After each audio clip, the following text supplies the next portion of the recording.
E eu convido você a que abra sua Bíblia em Isaías capítulo de número 9. Isaías capítulo 9. Eu lerei do versículo 1 ao versículo 7. Você provavelmente já está acostumado com a versão que utilizamos aqui, né? A nova versão transformadora. Inclusive, essa semana passada, a Mundo Cristão lançou uma versão de coro da NVT, linda demais, linda, boa de dar de presente de Natal para pastor de igreja. Quase do Natal, olha aí, gente, quem sabe é esse momento, linda, hein? Vamos lá, Isaías 9, de 1 a 7, diz assim o texto da palavra de Deus: esse tempo de escuridão e desespero, no entanto, não durará para sempre. A terra de Zebulon e Naftali será humilhada, mas no futuro a Galileia dos gentios, localizada junto à estrada entre o Jordão e o mar, se encherá de glória. O povo que anda na escuridão verá grande luz. Para os que vivem na terra de trevas profundas, uma luz brilhará. Tu multiplicarás a nação de Israel e seu povo se alegrará. Eles se alegrarão diante de ti, como os camponeses se alegram na colheita, como os guerreiros ao repartir os despojos. Pois tu quebrarás o jugo da escravidão que os oprimia, e levantarás o fardo que lhes pesava sobre os ombros. Quebrarás a vara do opressor, como fizeste ao destruir o exército de Midian, as botas dos guerreiros, e os uniformes manchados de sangue das batalhas serão queimados, servirão de lenha para o fogo. Pois um menino nos nasceu, um filho nos foi dado, o governo estará sobre seus ombros, e ele será chamado de maravilhoso conselheiro, Deus poderoso, Pai eterno e príncipe da paz. O seu governo e a sua paz jamais terão fim. Reinará com imparcialidade e justiça no trono de Davi para todo sempre. O zelo do Senhor dos exércitos fará que isso aconteça. Vamos orar mais uma vez. Ó Deus poderoso, exaltado sejas, te louvamos porque nos deste tua palavra, trazes luz, direção até nós por meio da tua palavra, do Filho, que é a palavra encarnada. Ensina-nos nessa noite, edifica-nos para a tua glória, em Cristo nós oramos, amém. Amém. Eu não sei se você notou, mas o texto que eu li na semana passada tinha um contexto histórico, geográfico, social, muito parecido com o texto que nós estamos lendo aqui. Inclusive, aos que ontem estiveram celebrando também o casamento da nossa irmã Joelma com o nosso irmão Ronald, nós também tivemos ontem um texto do mesmo período, no mesmo cenário. O cenário onde o povo de Israel está sendo castigado ou experimentando promessas de castigo por conta de seus pecados de desobediência. Eu não quero me delongar aqui nesse contexto, você talvez já tenha notado esse cenário, de que depois que o reino foi dividido, e que os reis que sucederam seus reinados, tanto no Reino do Norte quanto no Reino do Sul, tinham posturas muito ímpias, muito distante daquilo que Deus esperava, e isso trouxe para o povo de Israel um castigo, um juízo, que foi o fato de que eles foram levados cativos. Outra nação mais forte os invadiu, e eles foram levados cativos para outro lugar. O que eu gostaria que a gente observasse nessa profecia de Isaías, no capítulo 9, é o quanto esse tempo de exílio, ele é uma espécie de ilustração. Perceba que todas as vezes que o exílio está sendo encurtado em sua dor, em seus processos de castigo, por meio de uma promessa de um fim, essa promessa de fim está sempre associada à vinda de alguém, ou de um momento, em que naquele momento, na ocasião da vinda dessa pessoa, todas as coisas se transformariam completamente. Eu acredito, portanto, que mais do que nunca, esse tempo de exílio prometido para o povo de Israel, era como se fosse também um símbolo. Ele não é simbólico, ele é literal, mas ele nos ajuda a entender simbolicamente o que a gente pode conceber como um tempo de profunda escuridão. E você sabe o que é isso? Você sabe o que é um tempo de profunda escuridão?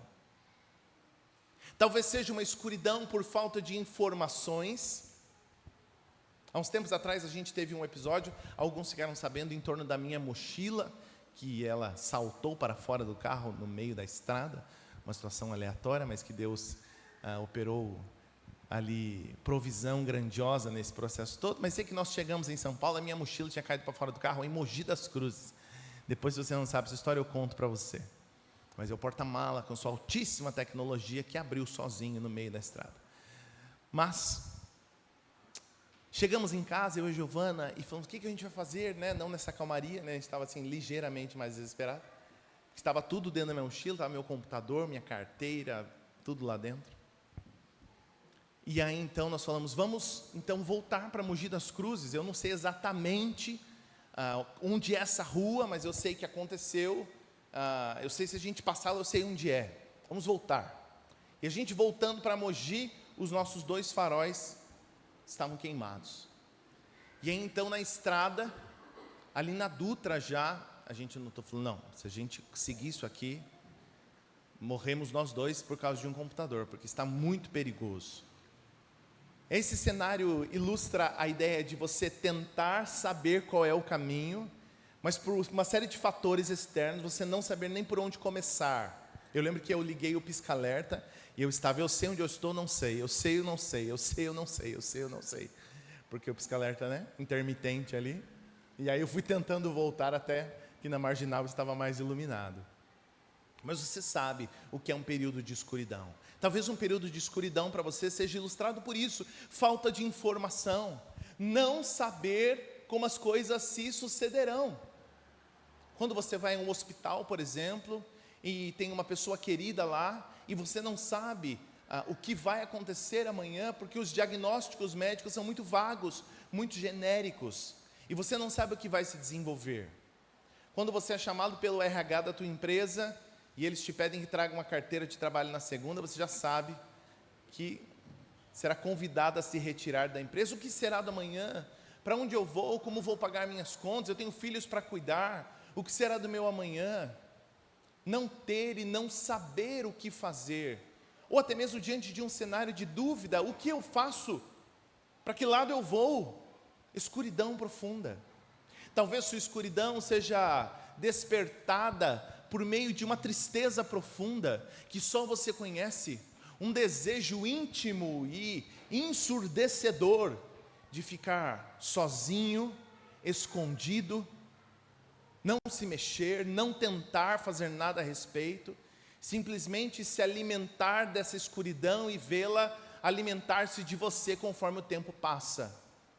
Talvez você descobriu o sabor dessa escuridão ao perder alguém querido, ao se deparar com uma situação de desafio, de dificuldade, ou porque talvez o seu futuro não esteja caminhando como você imaginou.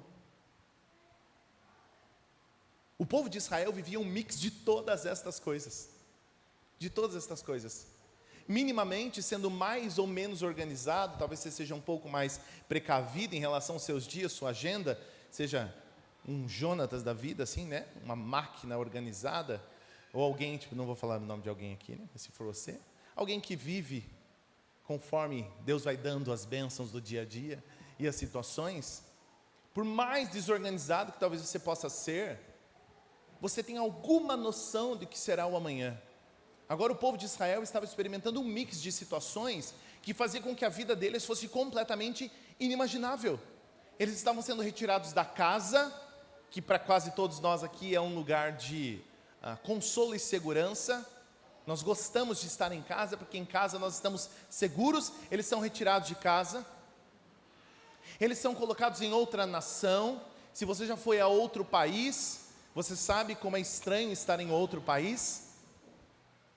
Gente que fala outro idioma, gente que tem outras práticas, você não sabe como o metrô funciona, como a moeda se dá. Você junta aquele monte de moedinhas e pede para a pessoa contar para você, que você não faz a mínima ideia do que é cada uma daquelas moedas. São hábitos diferentes. Então eles estão distantes de seu país, estão distantes de sua família, distantes de sua casa, distantes de sua religião, sobre o jugo de escravidão de um outro povo, sem saber exatamente como será o amanhã, quanto tempo aquilo vai durar. Essa escuridão do povo de Israel é profundamente ilustrativa.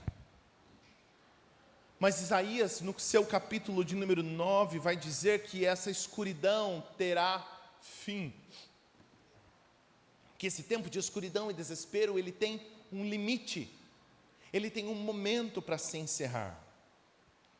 E antes mesmo de que a gente possa começar a observar os princípios, os ensinamentos do texto, eu quero que você inicie esse tempo de meditação na palavra de Deus, com a convicção de que não há escuridão eterna para o Senhor. A escuridão é sempre temporária.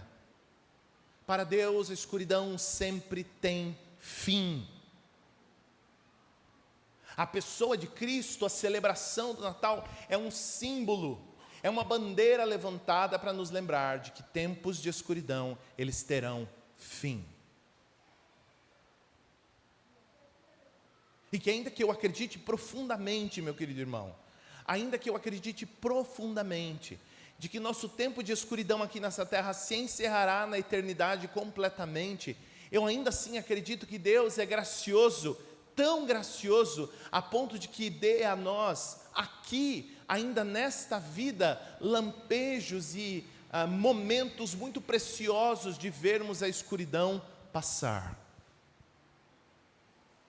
Eu quero convidar você, fique aqui comigo, eu quero convidar você agora a fazer o exercício de trazer ao seu coração a lembrança, o momento mais duro, mais escuro, mais desafiador da sua história. O Natal é uma lembrança de que esses momentos terão fim, eles não são eternos, é o Senhor quem nos promete. Há pelo menos 3 lições nesse texto e eu gostaria que nós falássemos sobre elas. A primeira delas é o fim da escuridão e desespero, com o surgimento da alegria nos versículos 1 a 3. Eu não sei se você observou, mas Isaías fala exatamente isso, esse tempo de escuridão e desespero, no entanto, não durará para sempre. Se nós cremos num Deus e num Rei soberano, que cuida e providencia sobre todas as coisas, precisamos descansar na verdade de que toda escuridão terá fim. Toda escuridão e desespero não durará para sempre. Ainda que por um pouco tempo, por uma quantidade de tempo, experimentemos dias difíceis e sombrios, ainda que essas coisas nos sobrevenham, esse mesmo povo verá grande luz. Aos que vivem na terra de trevas profundas, uma luz brilhará. Mas quais são os subprodutos dessa escuridão? Viver na escuridão é viver efetivamente com medo. Medo do que passou, medo do que virá, medo de perder coisas, medo de não conseguir, medo de não saber, medo de ficar sozinho, medo de não ser suficiente, medo de não ter respostas. A escuridão também nos proporciona desesperança, profunda desesperança. Eu não sei se você já notou, mas dias ensolarados, com um céu azulado, sem nenhuma nuvem, nem muito quente, nem muito frio, aquele dia gostoso, ali com seus 24, 25 graus, ensolarados, quando você abre a janela pela manhã, são dias em que você acorda e diz, que dia lindo, que dia alegre, você coloca um sorriso no rosto. Dificilmente você acorda num dia nublado, com chuva, frio, sem graça, abre a janela e diz assim, que dia lindo. Você está dizendo isso, é mentira da sua parte. Talvez você goste para ficar ali debaixo de uma cobertinha, mas que o dia não está lindo nem um pouco.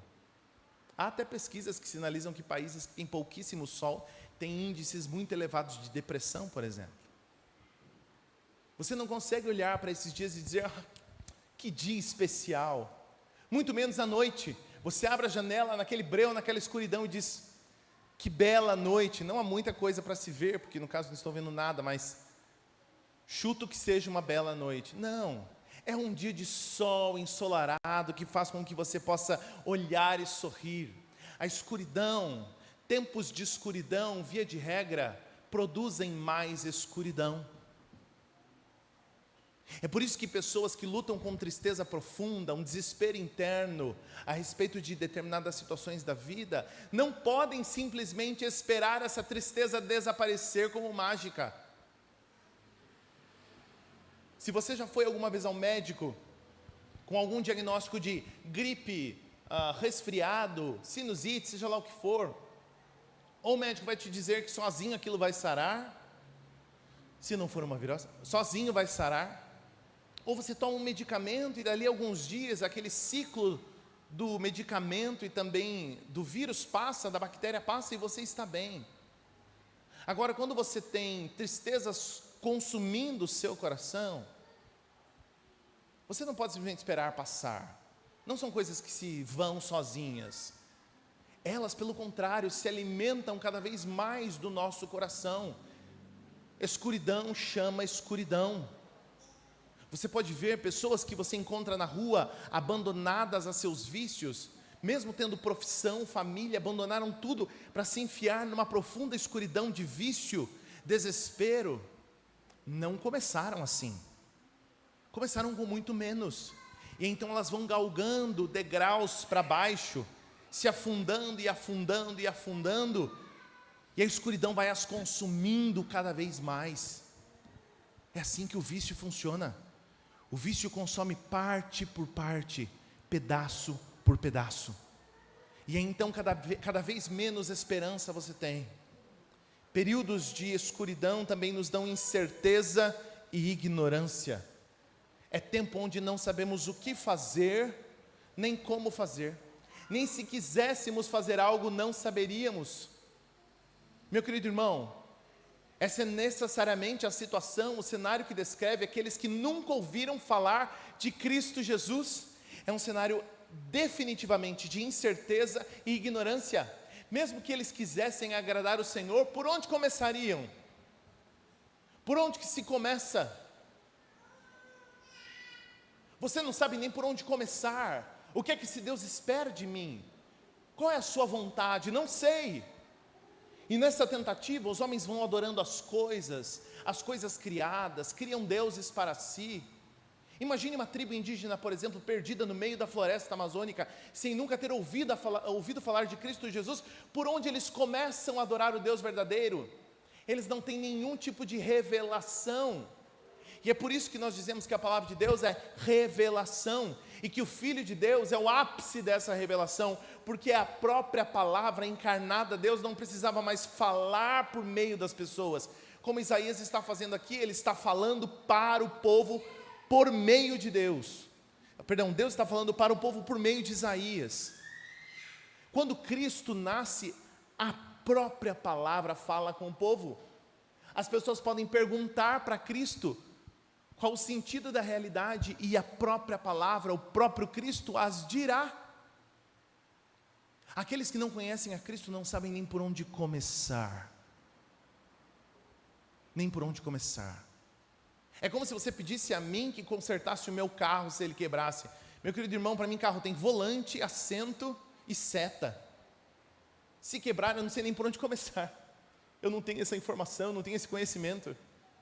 Eu posso abrir o capô e ficar olhando lá. Eu acho bonito, né? Homem, para mostrar masculinidade, não sabe o que é uma ribimboca da parafuseta. O carro dele quebra na estrada, ele vai lá, ele abre o capô e fica assim, ó. Ele não sabe onde. Se perguntar o que é o motor ali, ele não sabe. Mas ele acha que vai piscar a peça que está estragada. Não sei nem por onde começar. Nem por onde começar. Escuridão é isso. É sentir uma tristeza profunda e não saber nem por onde começar para corrigir aquilo. É sentir medo do amanhã e não saber nem para quem pedir ajuda, nem por onde trilhar. Não se sabe o que Deus espera de você, de mim. É estar completamente abandonado. As crianças experimentam isso quando são pequenas, e nós, conforme vamos ficando mais velhos, geralmente vamos perdendo essa sensação, que é o medo do escuro. Medo de não saber o que está lá escondido no cantinho do quarto, no quarto fechado, no quarto escuro. Não saber o que fazer a respeito. É isso que a escuridão faz conosco. O que o texto está dizendo é que esse povo abandonado no exílio é um povo que simboliza as pessoas que não receberam a graça da beleza de poder ver as coisas por meio do Filho. Mas o texto também fala sobre essa luz, a escuridão que é vencida por essa luz. E quais são frutos de luz? Esperança. Meu querido irmão, fale-se não há coisa mais feliz no mundo do que chegar numa consulta médica diante de um diagnóstico difícil e ouvir de um médico: diante dos exames, você está curado. Ou se não está curado, nós sabemos o seu diagnóstico, esses são os medicamentos, tome, 100% de chance de dar certo. Nós sabemos o passo a passo. Angustiante é chegar e o médico dizer: olha, nós só podemos dar a ele, a ela, mais qualidade de vida, porque a gente não sabe nem o que fazer. Isso é angustiante. Agora, esperança é saber o que fazer. É perder um emprego na segunda-feira e na quarta receber uma ligação dizendo: venha fazer uma entrevista, e sair dessa entrevista com a pessoa dizendo: você é o nosso melhor candidato, provavelmente você será chamado. Isso é saber o amanhã. Ter informação a respeito do amanhã nos enche de esperança. É por isso que nós não sofremos como os que não têm esperança, porque diante de um caixão, por exemplo, perdendo alguém querido, nós não estamos assim: será que alguém vai nos dizer o que acontece depois? Não sabemos, ninguém nunca voltou. Não precisamos disso, nós sabemos o que acontece depois. Nós temos essa informação. Calma, gente, calma, está tudo bem. O amanhã está seguro. Ter informação, estar iluminado, saber o caminho nos dá esperança. Também nos mostra a direção correta. Esse povo não sabia nem de longe quais eram os planos do Senhor para salvá-los. Mas quando eles começam a ver o Cristo caminhando pelas ruas, operando seus milagres, pregando salvação, sabendo o que está no coração das pessoas, dizendo coisas que elas nunca imaginavam. Fique aqui pensando, por exemplo, quando a mulher sentada no poço nunca imaginou que aquele dia, quando ela acordasse, ela se encontraria com o próprio Deus. E nessa conversa, Jesus parece conhecê-la de dentro para fora, e isso assusta a mulher. Quando Nicodemos, em João, vai conversar com Cristo Jesus, e Cristo começa a conversar com ele e a questioná-lo sobre a vida e sobre a salvação, Nicodemos fica espantado: esse homem é diferente.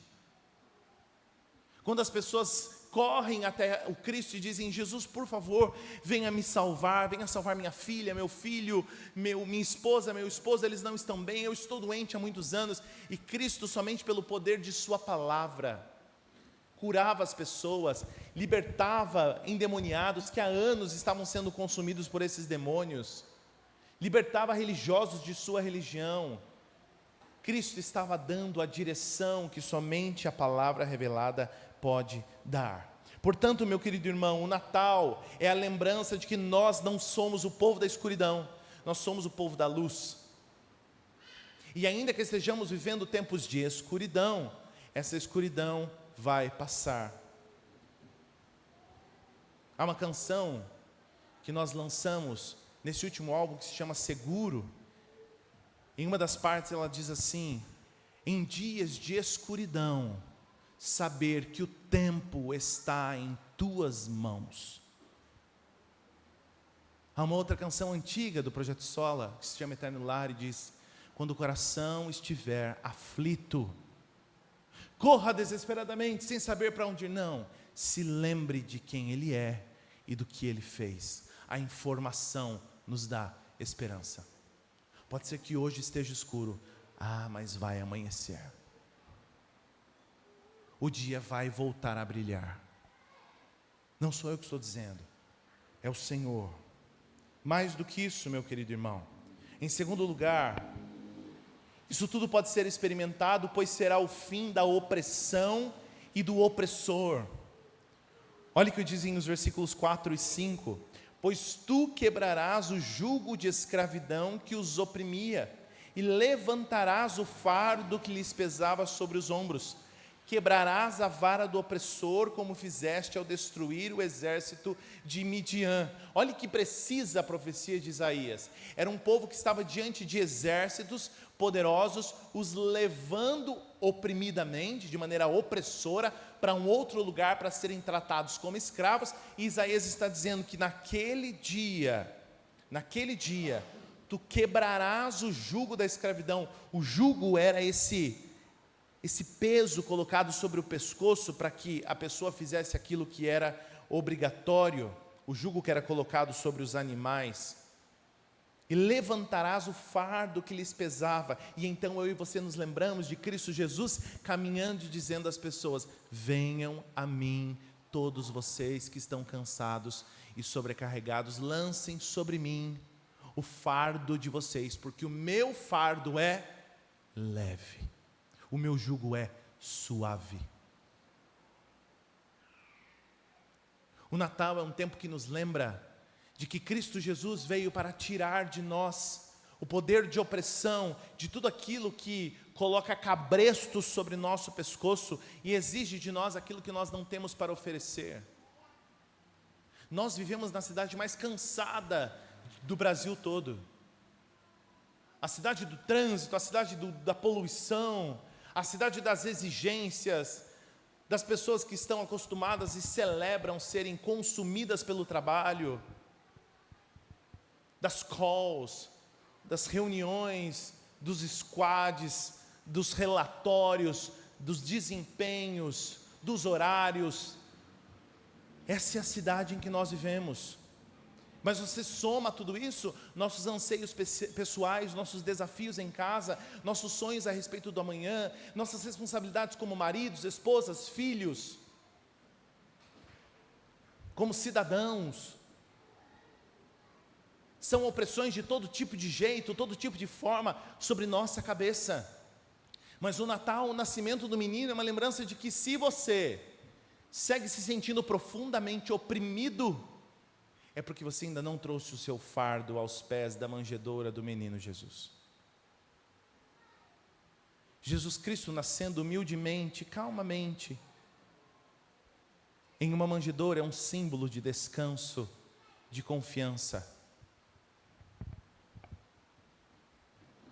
O que é que oprime o teu coração, meu irmão? O que é que te angustia? O que é que te apetece preocupações? Será que dessa vez vai dar certo? Será que eu vou conseguir? Mais uma vez, de novo, outra cobrança, outra exigência. Mais uma vez eu não sou capaz. Mais uma tentativa e uma falha. Será que dessa vez eu posso confiar? Será que o amanhã será o dia em que eu irei sorrir? Mas o Natal é o tempo de nos lembrarmos de que Cristo Jesus quebra o jugo da escravidão e tira de nós o peso, a vara do opressor. Mas mais, o Natal é um tempo que nos mostra que nós somos libertos tanto dos nossos opressores, quanto da necessidade de sermos opressores. Não é só você sendo liberto dos seus opressores, é você sendo liberto da necessidade de oprimir outras pessoas. Porque o reino que Jesus Cristo instaura é um reino de humildade, de serviço. Olha o que diz o versículo de número 5. As botas dos guerreiros e os uniformes manchados de sangue das batalhas serão queimados, servirão de lenha para o fogo. É uma figura, uma analogia para dizer que naquele tempo, armamento, uniformes de guerra, não terão sentido nenhum. Você já comprou alguma coisa que depois de um tempo ficou obsoleto e você olha para aquilo e fala: nossa, eu gastei tanto dinheiro com isso aqui, não serve para nada. O seu videocassete, o seu aparelho de DVD, coisas que não fazem mais nenhum sentido e está lá encostado, enchendo de poeira, porque ficaram obsoletas. A figura de linguagem aqui, a imagem, a analogia da poesia que o Senhor constrói por meio da profecia de Isaías é dizer: para quê? Não haverá necessidade de botas de guerreiros, uniformes, eles serão todos aposentados, serão queimados, porque não haverá necessidade de que vocês se levantem para lutar por seus direitos. Perceba, preste atenção, Israel estava sempre vivendo um binômio, sempre um pêndulo de desafios. Ou somos oprimidos por outro povo, ou esperamos ansiosamente que Deus levante alguém para nos liderar, para que a gente oprima. Ou Israel oprime, ou é oprimido. Ou eles estão vivendo os tempos áureos do rei Davi, do rei Salomão, no ápice de sua riqueza, seu poderio bélico, de seus exércitos bem treinados, oprimindo todas as nações à volta de Israel.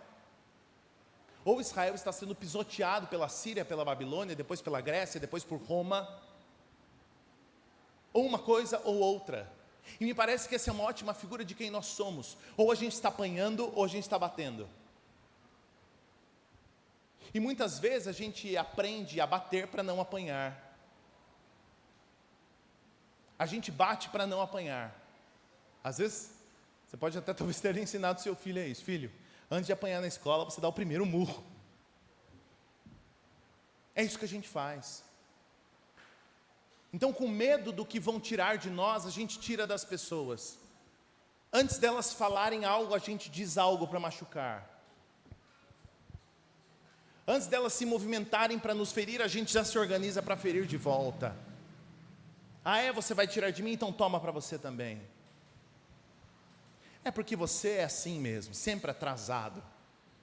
Nunca chega no horário, não faz as coisas direito. Ah, é?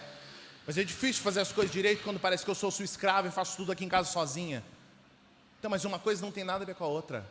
Até porque você está sempre reclamando, o dia inteiro reclamando, nada está bom para você. Ah, mas é claro, como é que eu vou parar de reclamar? Se você parasse de ser um moleque, um menino que parece que é uma outra mãe, eu não precisaria ficar reclamando. Parece que você não amadurece, que você não cresce, percebe? É chumbo trocado. É pai que agride filho, que não se preocupa, que nunca tem tempo, que diz palavras maldosas, e os filhos retribuem, eles desobedecem, eles mentem, eles nutrem rancor de seus pais. É sempre chumbo tocado, ou nós somos oprimidos, ou nós somos opressores.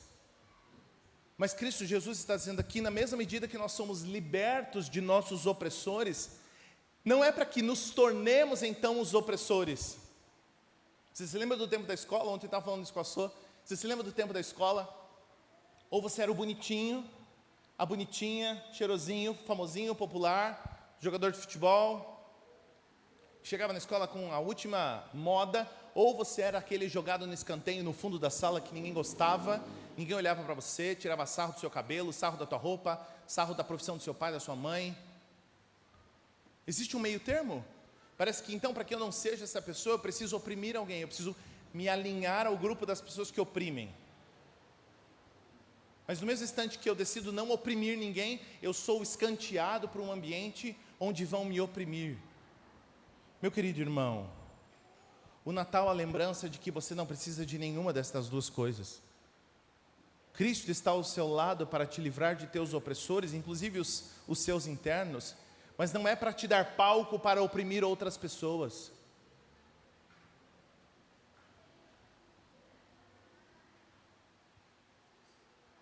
Quantas pessoas sofrem problemas financeiros, por exemplo, e quando começam a prosperar, a se desenvolver financeiramente, parece que se esquecem do tempo de aflição e de dificuldade que passaram. Nunca cuidam de ninguém, nunca apoiam ninguém, nunca servem a ninguém, porque agora elas podem só celebrar a sua riqueza. Ou você é uma coisa, ou você é outra. Não, meu irmão. O Natal é uma lembrança de que eu e você somos livres da opressão, mas também de sermos opressores. Isso tudo é possível, meu querido irmão, em último lugar, porque um menino governante nasce. E eu gosto muito da ideia de um menino governante. Porque meninos e governantes são completamente opostos. Ou você é um menino, ou você é um governante. Não esperamos ser governados por um garoto de 5 anos, por um bebê de 8 meses. Somos geralmente governados por homens mais velhos, por gente que tecnicamente deveria ser mais sábia. Não esperamos ser governados por crianças, pelo contrário, as crianças é que são governadas por nós, ou deveriam pelo menos, né, ser governadas por nós na medida do possível.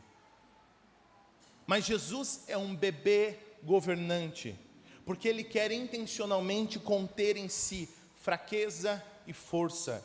Olhe comigo o que diz o versículo de número 6 e 7. Pois um menino nos nasceu. Imagine você aguardar uma boa notícia e esperar. Israel, você será libertado, porque então nascerá um bebezinho. Não parece resolver muito meus problemas. Não parece ser a solução que eu imaginei. Mas não é qualquer bebezinho. É um bebê que terá o governo sobre seus ombros. O seu nome será Maravilhoso Conselheiro, Deus Poderoso, Pai Eterno, Príncipe da Paz. O seu governo e a sua paz jamais terão fim. Jesus é esse presente, o símbolo da graça do Senhor, mas que contempla em si fraqueza e força. E você também precisa se lembrar que o Natal é uma mensagem de fraqueza e de força. De se lembrar que você deve ter clareza sobre o que efetivamente deve ser fraco e de onde efetivamente está a sua força. Nós costumamos inverter as coisas. Costumamos atribuir força a coisas que nós podemos produzir ou conquistar com nossas próprias mãos. Nos sentimos seguros em nossa beleza, em nosso dinheiro, em nosso currículo, em nossos planos, em nossa organização, em nossas sistematizações, em nosso nome, nosso sobrenome. Mas não é essa a força que Deus nos promete. O governo está sobre os ombros do bebê. Portanto, a nossa força nasce na fraqueza. Um bebê deitado em uma manjedoura, indefeso. Meu irmão, já parou para pensar? Cristo precisou ser alimentado. Ele precisou ser limpo. Ele precisou que em algum momento alguém segurasse a mão dele. Jesus não sai um bebê andando já. Bebê de Júpiter. Fala, anda, passa piques. Não, era um bebê, gente. Um bebê. Jesus caía, se machucava. Precisou que as pessoas dissessem, isso é banana, isso é maçã. Fala comigo, maçã. Ele precisou aprender a falar. Alguém precisou ensinar Jesus a ler, a comer, a se limpar. Um bebê indefeso, precisava de cuidados de pai, de mãe diários, mas ao mesmo tempo naquela manjedoura, todo o poder, todo o governo do mundo estava condensado. O que me faz minimamente pensar, meu querido irmão, que talvez as minhas e as suas melhores estratégias de vitória na vida não sejam tão impressionantes assim. Que talvez as nossas estratégias, o nosso armamento, a nossa organização pessoal, os nossos troféus e méritos não sejam tão valiosos assim na hora da batalha. E sabe que Deus gosta disso. Deus gosta. Deus gosta de ter seus métodos de salvação únicos e exclusivos. Você se lembra, meu querido irmão, quando Deus vai lutar com Gideão, por exemplo, para derrotar os midianitas, e Gideão está desesperado, fica fazendo testes com Deus, fala, Deus, certeza, o senhor não confundiu? Eu mesmo, porque assim, pedir para eu dar uma facada eu já não consigo. O senhor tem certeza? Não, vamos fazer um teste. Só mais um teste, para ter certeza. É você mesmo, meu filho, vai você, pelo amor de Deus, pelo amor de mim, vai, anda logo. E Jesus fala, eu não faço a mínima ideia do que eu vou fazer, tem um exército, e fico imaginando se te chamassem hoje, Renan, te levanta, para guerrear agora contra milhares de homens. Ele falou, então assim, muito obrigado, agradeço, mas talvez tenha errado o nome. Não sei nem por onde começar. Quando chega lá, Deus confunde os midianitas, eles brigam entre si, Gideão fica assim, assistindo eles se autodestruírem. O povo fica amedrontado, quando precisa entrar na terra prometida, e os espias voltam dizendo, gente, a terra é linda mesmo, mana, leite e mel, eles voltam com umas uvas, o texto diz que eles voltam com uns cachos de uvas, pendurados, uns cabos de madeira, que passava no ombro de um e de outro, dado o tamanho dos cachos de uva, um negócio assim, assustador, que eu acho que só no céu vai ter, não é transgênico, não é geneticamente mudar, é é que assim, terra, a terra que o Senhor queria dar a eles mesmo. E os espias voltam dizendo, gente, a terra é incrível, infelizmente não será nossa. Porque além disso tem gente, eles são gigantes, eles guerreiam, a gente não sabe nem o que a gente pode fazer. E Deus fala, calma, eu vou dizer para vocês. Então quando eles ficam esperando a estratégia de guerra, Deus diz, vocês vão andar em volta das muralhas. E no último dia eles ficam, agora sim, pular para dentro e atacar as casas. Não, no último dia vocês pegam as trombetas e dá um dó maior, todo mundo, bam! É isso. Não, certeza é isso? É isso, dai por mim. E o povo roda, as trombetas tocam, as muralhas caem, eles entram, as pessoas todas desesperadas, e Jericó é tomada. Deus gosta, Ele tem esse hábito de mostrar que as nossas estruturas de força não são tão fortes assim. O maior símbolo de que Deus tem o hábito de usar a fraqueza para demonstrar força é escolher a cruz, para que por meio da morte eu e você pudéssemos obter vida.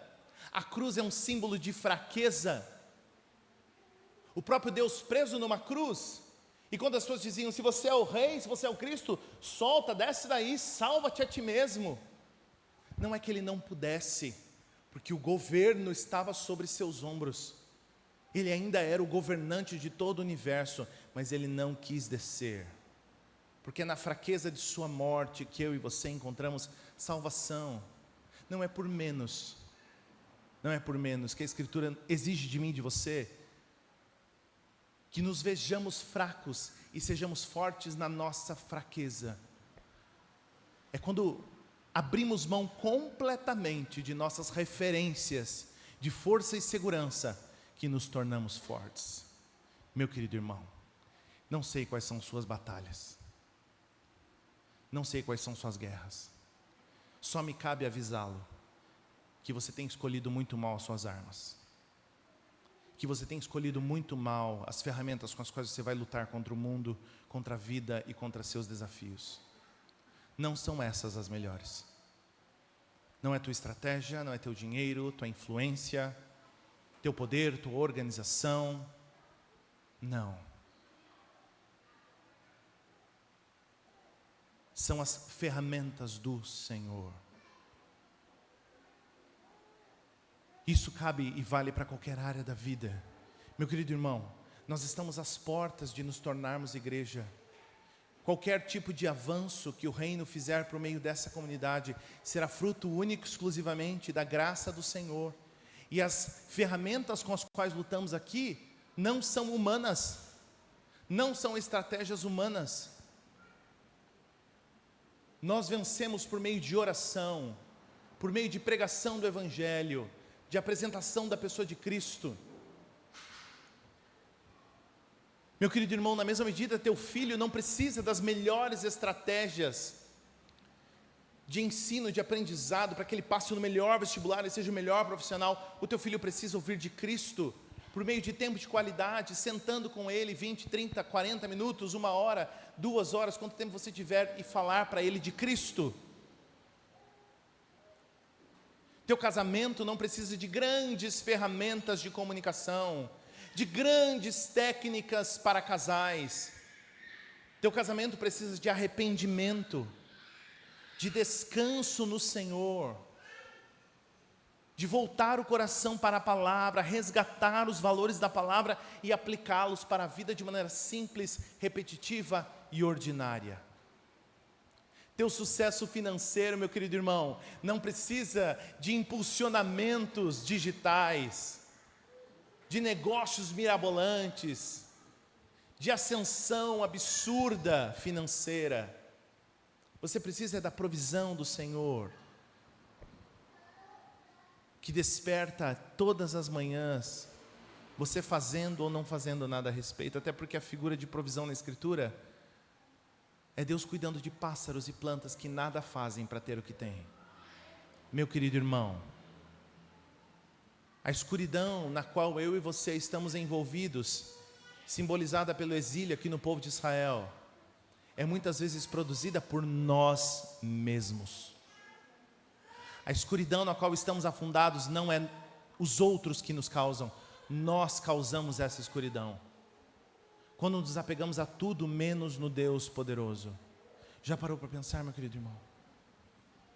Que talvez teu poço de medo, de preocupação, de desespero seja fruto de suas próprias ações, de sua própria desconfiança. Meu amado, o Natal é a lembrança de que a escuridão vai passar, porque Deus levantou um menino governante para nos salvar. Descanse na força do menino governante. A sua paz não tem fim. O texto diz: jamais terão fim. A paz de Cristo não pode ser abalada. Que a escuridão do meu e do seu coração possa ser dissolvida com a luz da graça de Cristo Jesus brilhando em nosso coração. Se eu posso te aconselhar a alguns passos práticos em relação a isso, o primeiro deles é: tenha uma clareza muito grande a respeito dos profundos buracos em que você está mergulhado. Pare de fazer de conta que não há nada acontecendo. Tenha clareza. Pare de fingir que está tudo bem. Olhe para você e perceba, de fato, aqui parece estar meio escuro. Depois de fazer isso, volte-se para a palavra de Deus, que é a luz que ilumina o nosso coração, é o Cristo revelado. Pare de sofrer como se Deus nunca tivesse nos dado conselhos e direção. Volte-se para a palavra de Deus, para a ordinariedade, para a simplicidade da Escritura. E em último lugar, meu querido irmão, reveja as tuas armas. Faça uma boa revisão nas tuas plataformas de segurança. Talvez elas não sejam as melhores. Talvez não seja isso que possa te assegurar uma manhã melhor. Talvez não seja isso que vai te dizer que agora vai. Dessa vez é certeza. Não. Talvez você precise voltar para a imagem do menino descansando na manjedoura, para a simplicidade de um bebê dormindo e se lembrar: Deus cuida de nós em todo o tempo.